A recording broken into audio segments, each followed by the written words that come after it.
بس بعد 6 شهور كتير قرروا يرجعوا.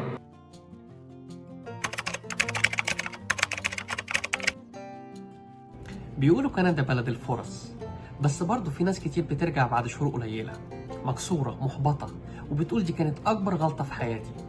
بس السؤال الحقيقي هنا، هل كندا فعلا حلم ممكن يتحقق ولا وهم جميل بيتكسر أول ما توصل؟ أنا مش جاي هنا عشان أخوفك، أنا جاي أقولك الحقيقة من قلب التجربة بالحلو والمر، علشان لو ناوي تيجي تكون مستعد بجد. لما جيت كندا كنت شايف ان كل حاجة هتتفتح قدامي، تعليم، شغل، احترام، وفعلا البلد بتديك كتير بس بتطلب منك اكتر. الفرص موجودة بس مش على طبق من دهب.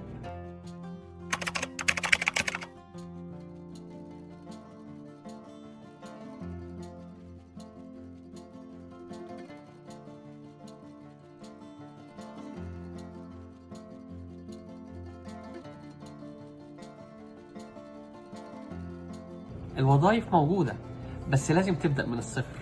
القانون بيحميك بس لازم تفهمه وتمشي معاه. الفرق بين اللي بينجح وبيفشل هنا هو شخص واحد، اللي مستعد يتعب ويعيد بناء نفسه من أول وجديد، هو ده اللي بينجح. يس يس. في ناس بتصور كندا كأنها جنة، كل حاجة متوفرة، حياة ناعمة، كل الناس مبتسمين.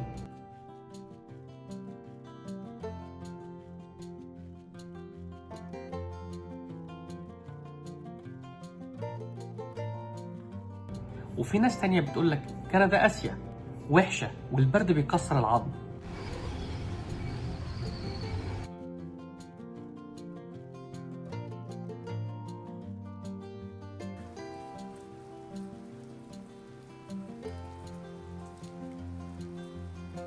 الحقيقة هي في النص.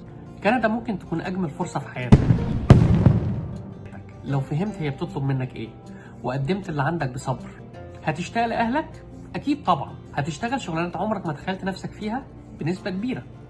هتحس بالغربة، ده حاجة طبيعية، بس ممكن سنة أو سنتين تبص وراك وتقول أنا فعلا فخور بنفسي. لو وصلتوا معايا للنقطة دي يبقوا انتوا فعلا مهتمين تعرفوا الحقيقة. فلو حابين تدعموني أكمل وأحكي أكتر ما تنسوش تشتركوا في القناة وتضغطوا على زر اللايك عشان الفيديو يوصل لناس أكتر.